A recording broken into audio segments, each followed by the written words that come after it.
Материалды сайтқа қалай саламыз? Әуелі браузерді ашыңыз. Мекен-жай жазылатын орынға өз сайтыңыздың атауын жазыңыз да Enter батырмасын басыңыз.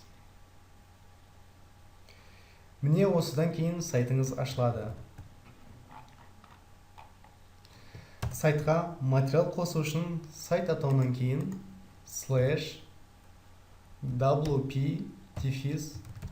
/wp-admin сөзін теріп жазамыз. Enter командасын басамыз.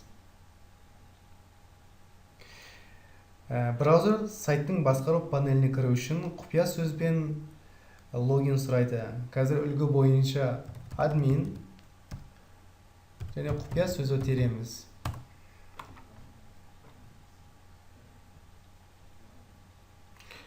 Міне алдарыңызда сайттың басқару панелі. Сайтқа материал салу үшін жаңа жазба қосу мәзірін басамыз.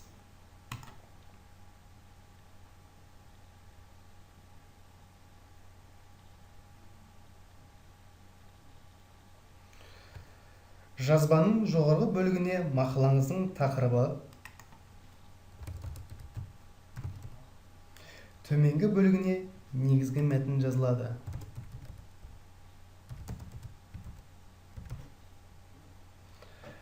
Мақалаға сурет қосу үшін медиа файл жүктеу мәзірін басамыз. Файл жүктеу, файлды таңдаймыз, керек суретімізді алып қосамыз.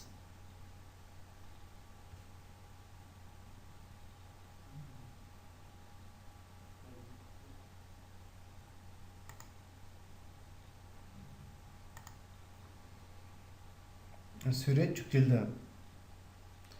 Келесі кезек мақаланың айдарын таңдаймыз.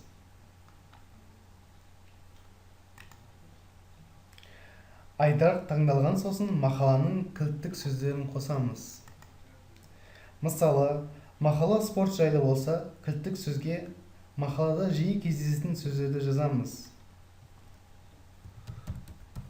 Футбол, спорт жайлы және тағы сол сияқты. Келесіде мақаламызды сайтта көрсететін кіші суретімізді таңдаймыз да мақаламызды жариялаймыз. Яғни кіші сурет таңдалды. Мақаламызды сайттан көру үшін алдымен көру командасын көреміз. Яғни алдын ала сайтымызда қалай көрінетінін көріп аламыз.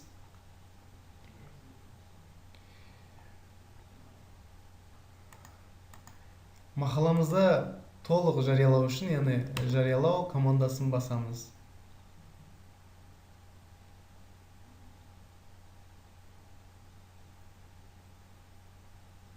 Мақаламыз жарияланды. Мақаламызды көрейік. Мақаламыз шықты.